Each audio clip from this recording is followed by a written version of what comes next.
It's coffee crime. Let's go! Undercover on the beat, so twerk it, bitch. Like.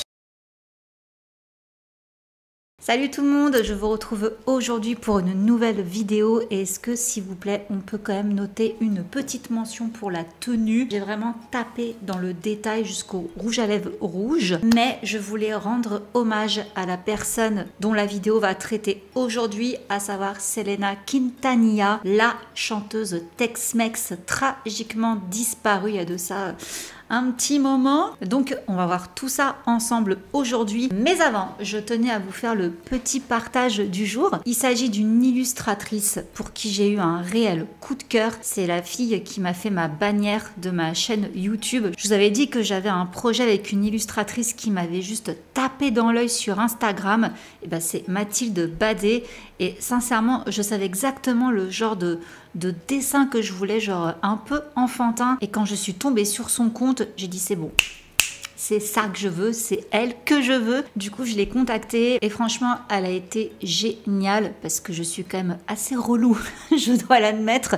Quand j'ai une idée en tête, je l'ai pas ailleurs, quoi. Et je voulais vraiment quelque chose de précis et elle a su répondre à mes attentes. Elle a su rentrer dans ma tête, en fait, pour vraiment donner vie à ce que j'avais vraiment dans mon esprit. Et franchement, je la remercie. Elle a été hyper patiente avec moi. Et voilà, donc franchement, n'hésitez pas à aller checker son compte Instagram, je vous mets le lien dans la barre d'infos. Et c'est vraiment un univers enfantin, doux, naïf. J'adore ces illustrations. J'aime vraiment différents types d'illustrations, hein. Vous verrez, je vous parlerai d'autres artistes dans de prochaines vidéos.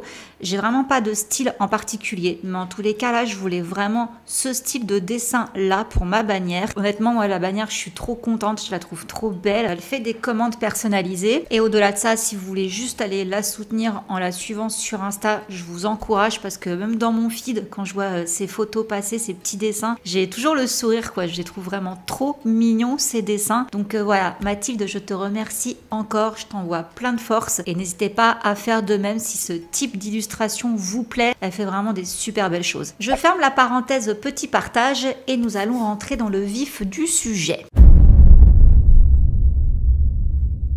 Donc Selena Quintanilla Pérez est née le 16 avril 1971 et c'est donc une chanteuse mais également compositrice, actrice.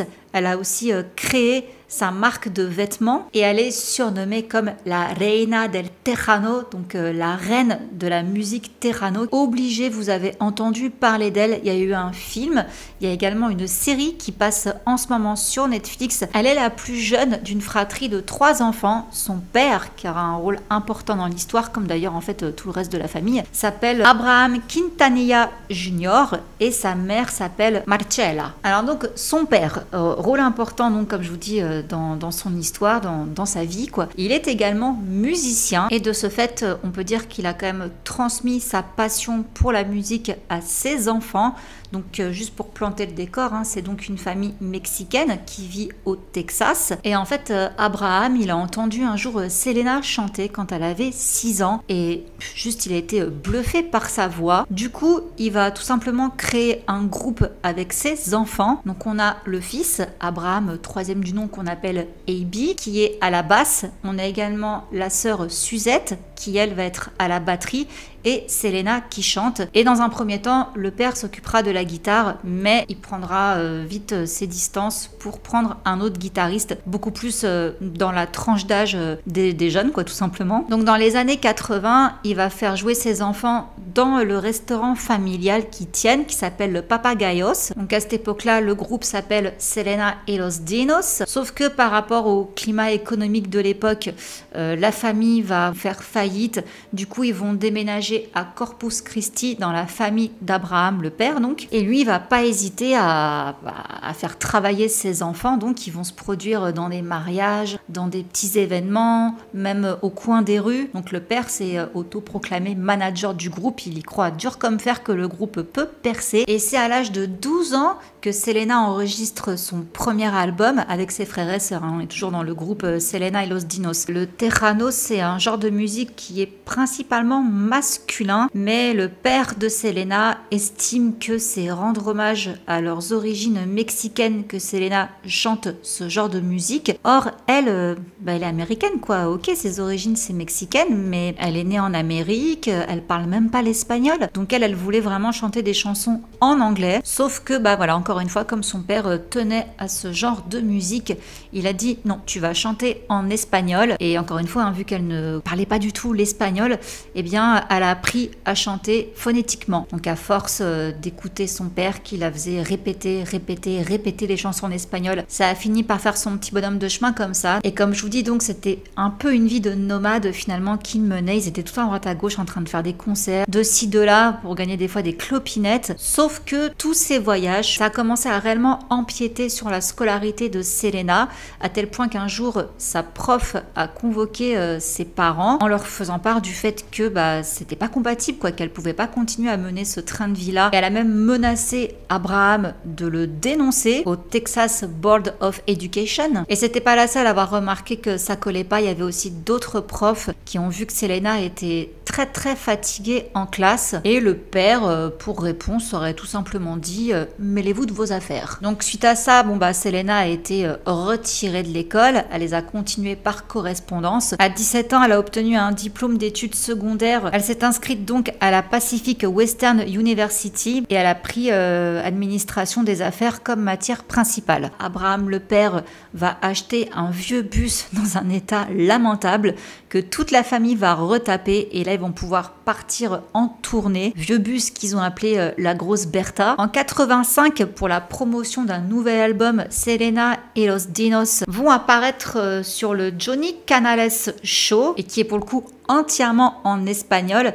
Et ça déjà apparemment c'était un petit coup de pression pour Selena, parce que ok, elle chante en espagnol et tout, mais son espagnol n'est pas parfait. Elle a quand même un petit accent, il y a plein de mots encore qu'elle ne connaît pas, donc voilà, c'était un petit peu l'enjeu de pas trop se faire griller auprès du public mexicain.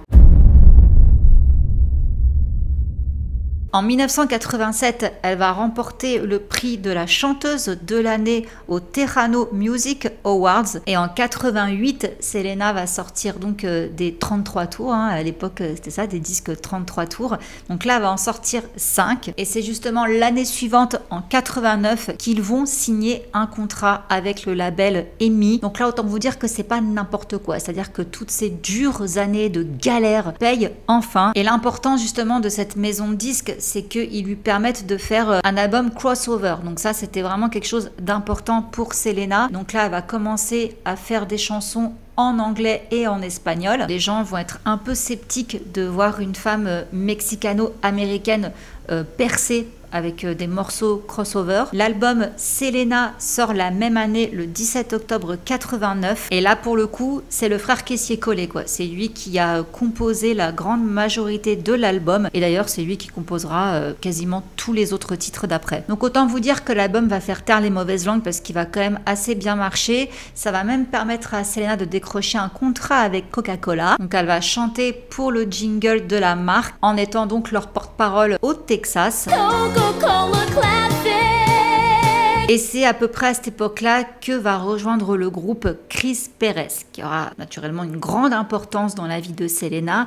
Il sera son futur mari, et donc lui, il occupe le poste de guitariste. Alors là, d'après ce qu'ils disent, tout de suite, en fait, quand il a rencontré Selena, il a commencé à avoir des sentiments pour elle. Déjà, elle lui plaisait, j'ai envie de vous dire en même temps, c'est normal, elle était tellement belle, tellement solaire en fait, cette fille, tellement souriante. Sauf que à cette époque-là, lui, il est déjà en couple, et c'est après un voyage au Mexique que Chris va décider de prendre ses distances, que je vous rappelle en plus que le père n'est jamais très loin, mais ils vont pas réussir, donc les sentiments vont être plus forts que tout, et apparemment ils se seraient déclarés mutuellement leur flamme dans un restaurant Pizza Hut. Bon, ils sont jeunes quand même, ils sont très jeunes, sauf que encore une fois il y a le père Abraham qui serait pas d'accord, donc dans un premier temps ils vont cacher leur relation. Suite à ça, vont sortir d'autres albums. En 1990, il va y avoir Ben Conmigo, où dedans on retrouve le single Baila Esta Cumbia, qui est l'un des titres les plus populaires de Selena. Et là, Selena, elle cartonne principalement au Mexique. Il y a même un album de compilation qui est sorti là-bas et qui a été certifié platine. Et c'est là que va rentrer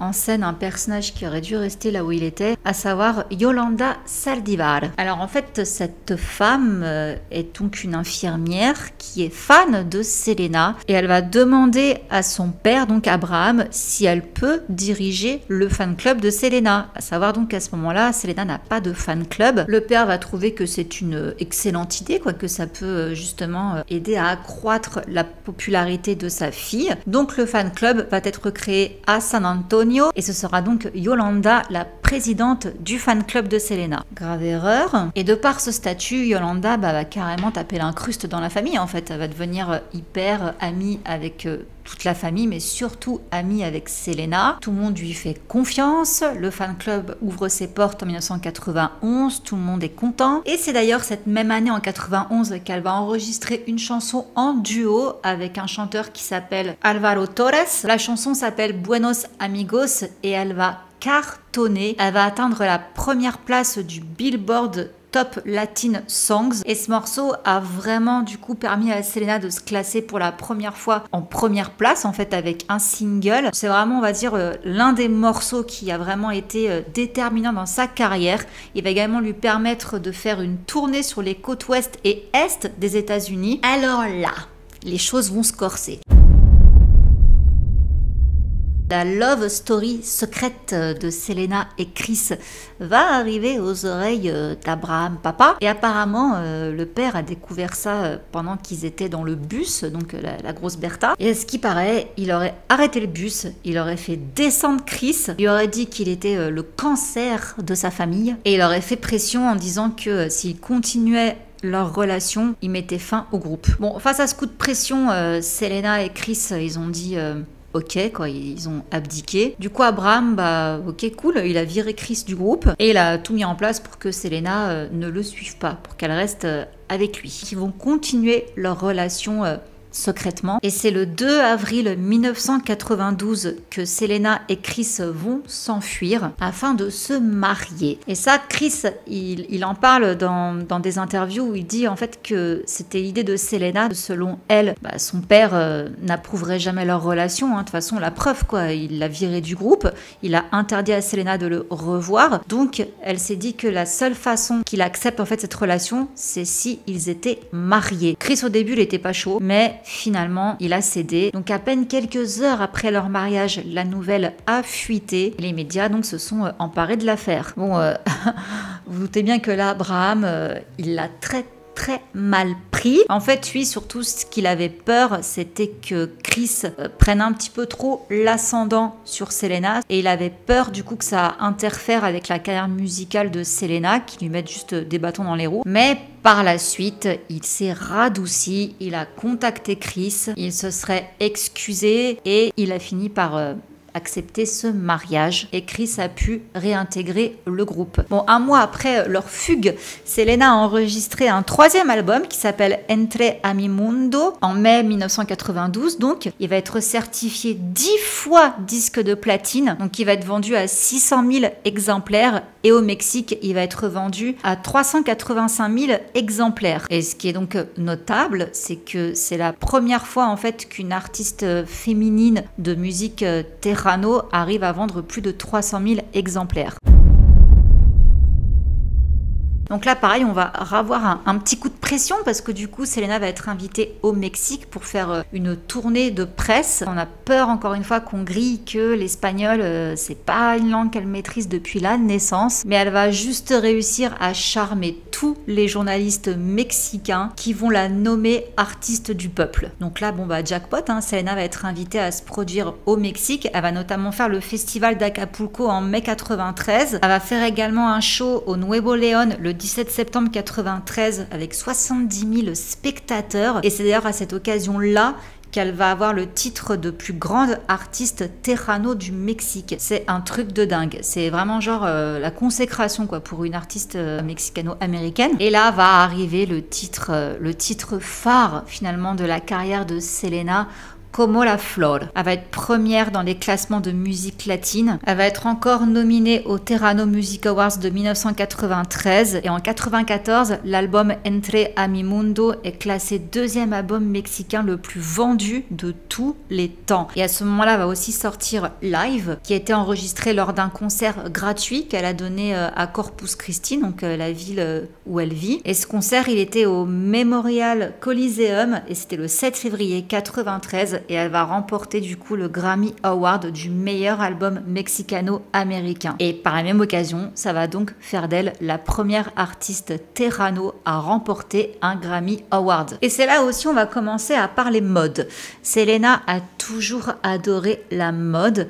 On voit d'ailleurs dans la série que depuis toute jeune, en fait, elle confectionnait avec sa famille leurs costumes de scène. Donc c'est vraiment un domaine dans lequel elle s'épanouit, où elle s'exprime vraiment.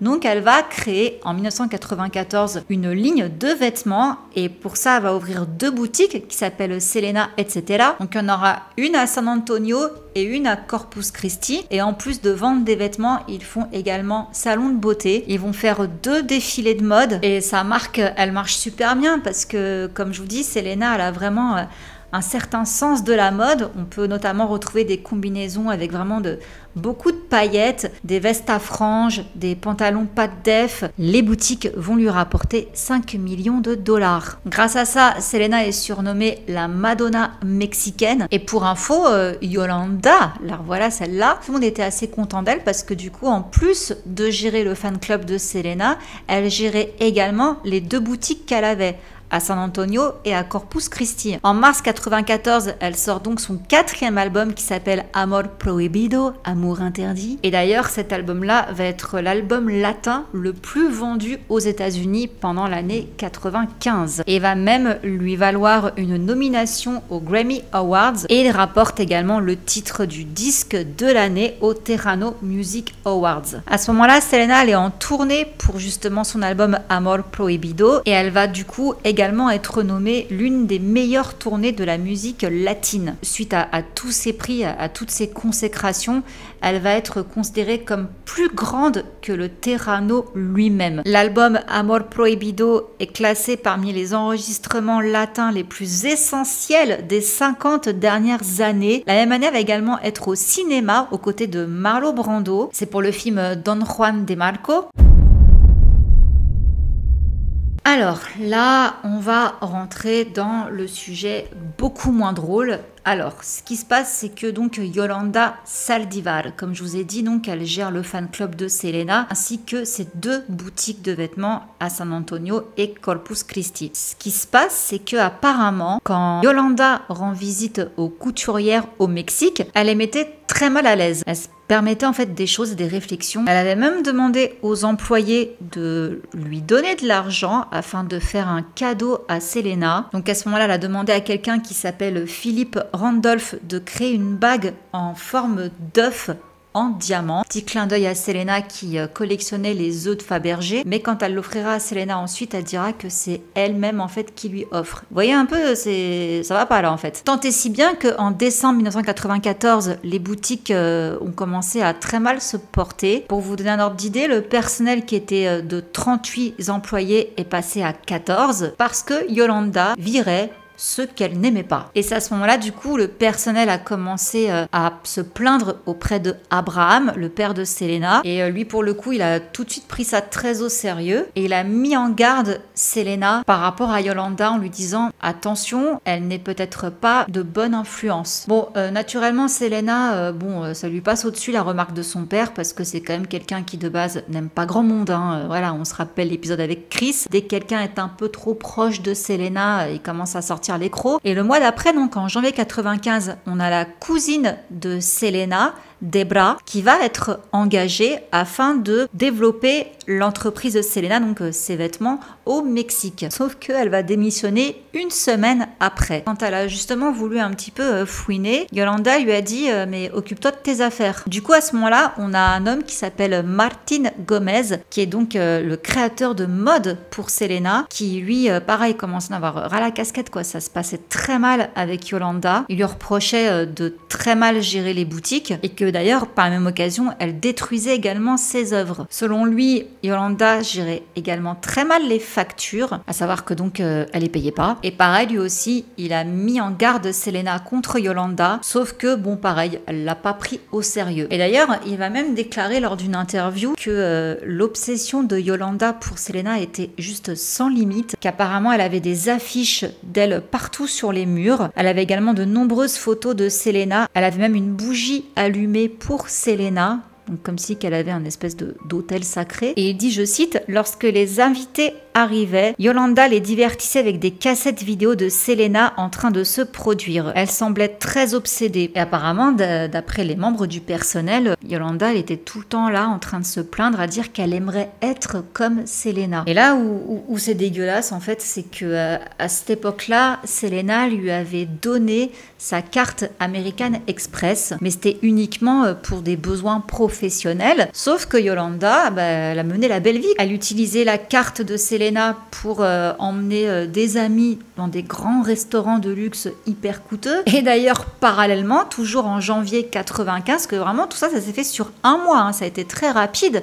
Il y a des fans qui ont donc appelé le père de Selena, donc Abraham, en disant qu'ils avaient payé leur abonnement, tout ça, et ils recevaient rien, quoi. Du coup, Abraham a commencé à mener sa petite enquête, et là, il a découvert que Yolanda avait détourné plus de 30 000 $ par le biais de faux chèques, à la fois du fan club et des boutiques. Du coup, il a été confronté Yolanda en disant qu'est-ce que c'est que ça, explique. Il l'a même menacé d'appeler la police. Donc ça, c'était le 9 mars 1995. Il y avait également Suzette qui était là, donc la sœur de Selena, ainsi que Selena. Et Yolanda, en fait, elle répondait pas apparemment. Du coup, Abraham, il lui a dit ok, écoute, puisque t'as rien à dire, puisque tu n'as pas de justification à tout ça, je t'interdis de revoir ma fille, tu ne t'approches plus d'elle. Le lendemain de cette réunion, Yolanda a appelé Selena, elles se sont disputées au téléphone. Selena a enfin ouvert les yeux, hein. D'ailleurs, apparemment, suite à cette dispute au téléphone, elle s'est confiée à son mari Chris en disant que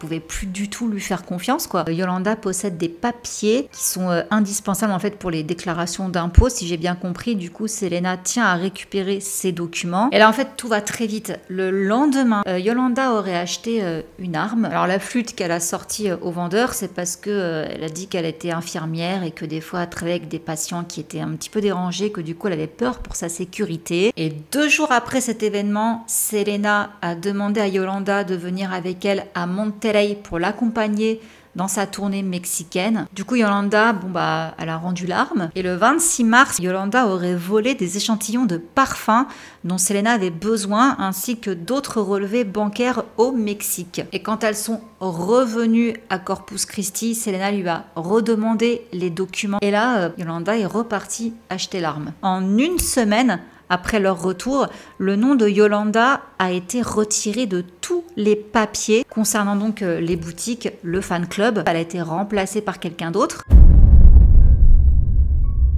Le 30 mars 1995, on a donc Selena et Chris qui se sont rendus dans un hôtel où séjournait donc Yolanda afin de récupérer ces fameux papiers. Chris est resté dans la voiture, il a laissé Selena aller rejoindre Yolanda dans sa chambre. Donc Selena a réclamé les papiers dont elle avait besoin. Yolanda lui en a donné. Sauf qu'une fois dans la voiture, Selena s'est rendu compte qu'il manquait encore des papiers. Du coup, elle voulait retourner dans la chambre de motel. Sauf que son mari lui a dit, écoute, non, on fera ça un autre jour, là c'est bon. Le lendemain matin, le 31 mars, Selena cette fois-ci s'est rendue seule au motel. Quand elle s'est retrouvée dans la chambre de Yolanda, elle lui a encore une fois réclamé les papiers manquants. Et là, Yolanda lui a dit un truc qui n'avait rien à voir. Elle lui a dit qu'elle avait été abusée au Mexique par un membre de gang et que du coup, elle était pas bien, quoi. Donc voilà, sous le ton de la confidence, elle essaye de radoucir Selena. Du coup, elle l'emmène tout de suite à l'hôpital pour la faire examiner. Sauf qu'à l'hôpital,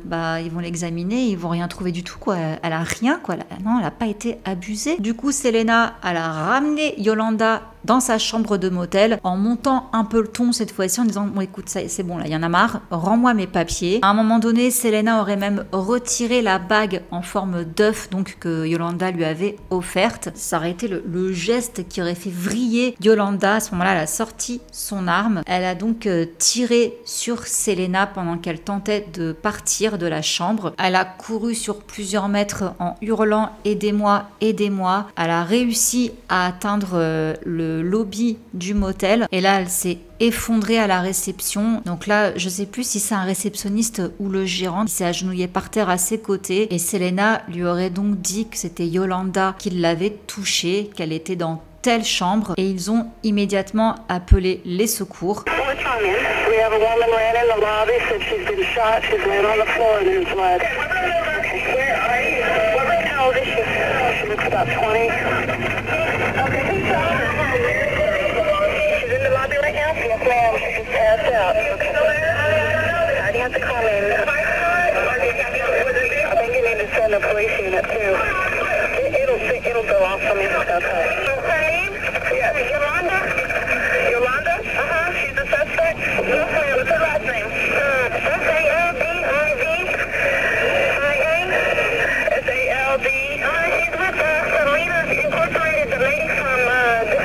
L'ambulance est arrivée au motel. Ils ont immédiatement pris Selena en charge. Ils se sont rendus au Memorial Hospital à midi. Après avoir tenté pendant 50 minutes de réanimer Selena, son décès a été déclaré à 13h05. Elle était à 2 semaines de fêter son 24e anniversaire et seulement à 2 jours de fêter leurs 3 ans avec Chris Perez. Concernant la transfusion sanguine, il y a eu beaucoup de débats là-dessus. Selena a bien été transfusée, malgré que sa famille soit témoin de Jéhovah, pour la simple et bonne raison que quand elle est arrivée à l'hôpital, la famille n'était pas encore présente. De ce fait, ils ne connaissaient pas la religion de Selena, donc elle a bien été transfusée, même si par la suite son père a déclaré que Selena n'aurait pas aimé cela, de par sa religion, et que s'il avait été là, il n'aurait pas donné son accord. À ce moment-là, Yolanda, paniquée, elle a pris le volant de son pick-up, sauf qu'elle n'a pas pu aller bien loin parce que déjà un policier qui arrivait sur les lieux, tout le périmètre a vite été bouclé et c'est là où en fait tout le monde va arriver, le SWAT, un négociateur qui va essayer de parler avec elle, de la calmer parce qu'elle est en pleine crise quoi en fait. Au début elle va dire que l'objet du délit avait été acheté pour elle, qu'elle voulait mettre fin à ses jours, qu'elle ne voulait pas faire de mal à Selena. I went and killed myself, but I don't have the nerve to pull the trigger. Look what I done to my best friend. Elle va finir par se rendre au bout de la 9e heure. Du côté de Selena, il y a une autopsie qui va être pratiquée et donc le rapport dit, je vous cite, que la balle est entrée dans le bas du dos de Selena. Elle a traversé la cavité thoracique, ce qui a instantanément endommagé l'artère sous-clavière droite de Selena. La balle est ensuite sortie par le haut de la poitrine droite. Concernant les funérailles de Selena, il y a eu une veillée qui a été organisée le 1er avril 1995 où 3000 personnes sont venues se réunir et son enterrement a eu lieu le 3 avril avec près de 600 invités et elle repose donc au Seaside Memorial Park à Corpus Christi au Texas. Donc le cas Yolanda, écoutez, elle a été condamnée à la prison à perpétuité le 26 octobre 1995 avec une peine de sûreté de 30 ans. Suite à sa mort, les problèmes d'argent au sein de la famille vont continuer, hein, parce que ça a toujours été quand même le nerf de la guerre, hein, l'argent chez les Quintanilla. Et là, en fait, il va y avoir un énorme conflit entre Abraham, donc le père de Selena, et Chris Perez, donc le veuf de Selena. Leur bataille va durer pendant des années. Donc, je vous cite, Abraham voulait s'assurer que l'héritage de Selena perdurerait. Il a donc rédigé un accord qui lui donnerait l'autorité exclusive d'exploiter le nom, la voix, la signature, la photographie et la ressemblance de Selena. Donc, à ce moment-là, Chris a accepté de signer un échange d'une part de 25% des bénéfices nets. Sauf que des années plus tard, Chris, il a déposé une demande reconventionnel, affirmant qu'il avait signé les papiers à une époque où il était le plus vulnérable et également le plus vulnérable à la tromperie d'Abraham. Il est dit qu'apparemment Chris aurait réalisé 3 millions de dollars de bénéfices nets au fil des ans. Bon, là après, j'ai rien à en dire, hein. C'est les histoires de famille et d'argent, de succession, tout ça.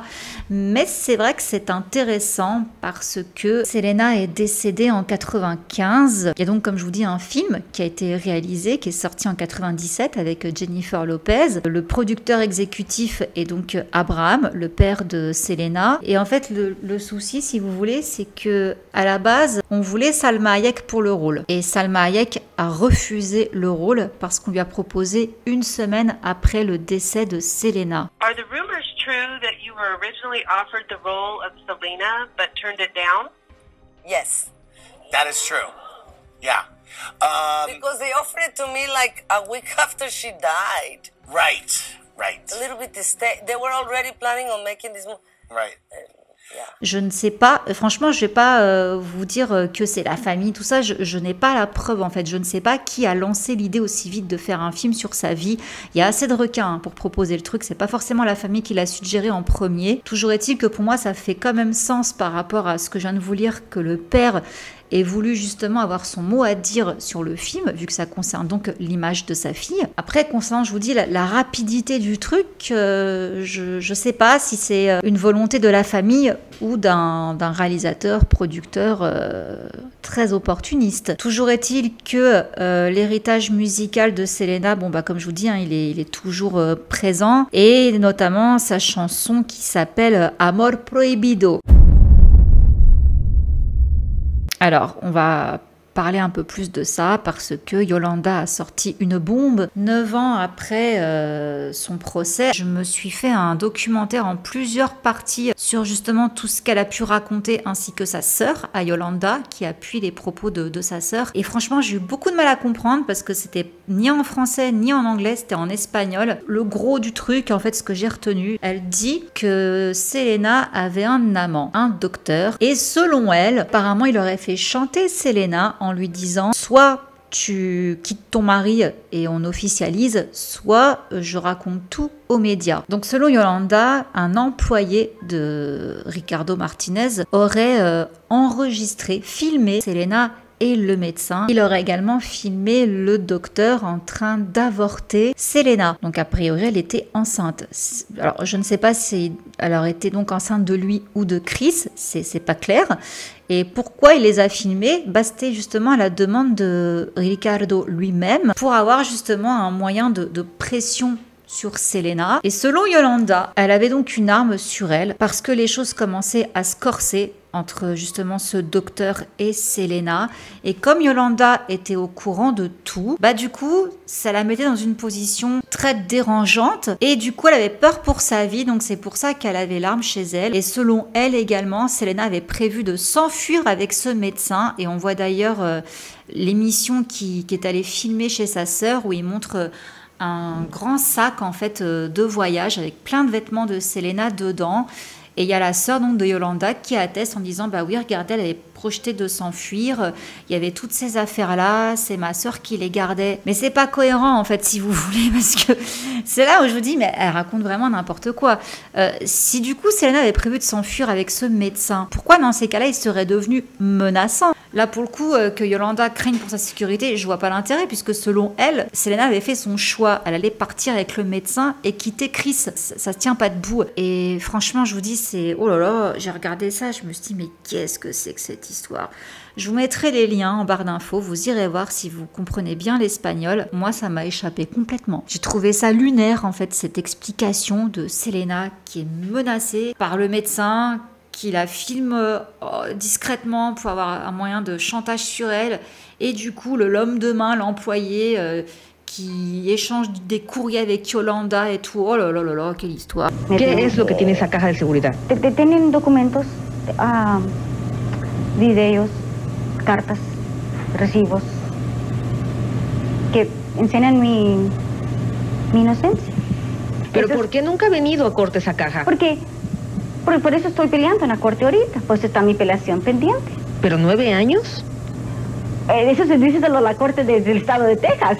Ce fameux médecin à l'époque a nié tout ça. Oui, il connaissait Selena, mais non, il s'est rien passé avec elle. Sauf qu'en 2012, ce monsieur va changer sa version. Donc là, on passe de 2004 à 2012, donc bien des années plus tard. Il va finalement déclarer qu'effectivement, il était l'amant de Selena. Il dit cependant que Yolanda se trompe complètement sur le fait qu'il avait fait pression sur Selena pour s'enfuir avec lui, qu'il n'avait jamais été question de ça. Il dément par contre le fait que Selena était enceinte. Todo lo que se hizo fue realmente porque existió un amor que no lo puedes decir con palabras a veces, sino que a pesar de que fue muy corto, hubo una entrega completa.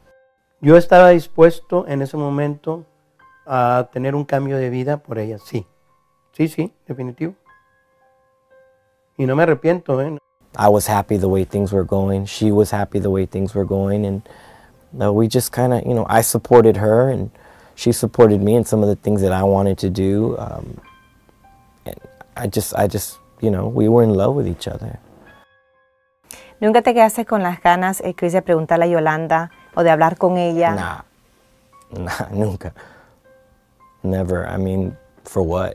She's already done all the damage. What would we want to say or, have anything to do with her? Donc non, elle ne comptait pas s'enfuir au Brésil avec lui, elle ne comptait pas abandonner sa famille. Ce médecin, je l'ai vu en interview, je le sens pas du tout. Là, c'est vraiment personnel. Je le sens pas et je comprends pas en fait le truc. Et là, il y a encore une autre version où Yolanda aurait dit que finalement, elle aurait tué Selena au moment où elle comptait donc s'enfuir avec ce médecin parce qu'elle ne voulait pas qu'elle gâche sa vie. Cette phrase n'a aucun sens. Et est-ce qu'on est d'accord? Elle ne voulait pas qu'elle gâche sa vie, du coup elle y met fin. Enfin, je comprends pas.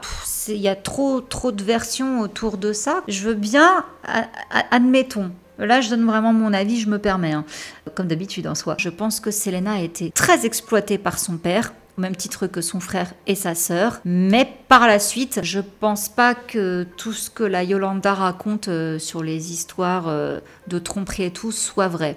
Mais par contre, je pense vraiment que la famille fait très attention sur ce qui est dit sur Selena. Mais à mon avis, je pense, pour pas que n'importe quoi soit dit, c'est vrai qu'on a vite fait de remixer les histoires, d'écouter justement un peu trop de rumeurs et de faire du sensationnel. Donc voilà, c'est peut-être pas plus mal finalement. Voilà, mais écoutez, j'espère que cette vidéo vous aura plu. Et si c'est le cas, vous savez quoi faire, comme d'hab, le petit pouce, le petit commentaire, toujours dans la bienveillance naturellement. Et écoutez, sur ce, je vous fais plein de gros bisous et je vous retrouve vite pour une nouvelle vidéo. Mouah. Bisous, ciao!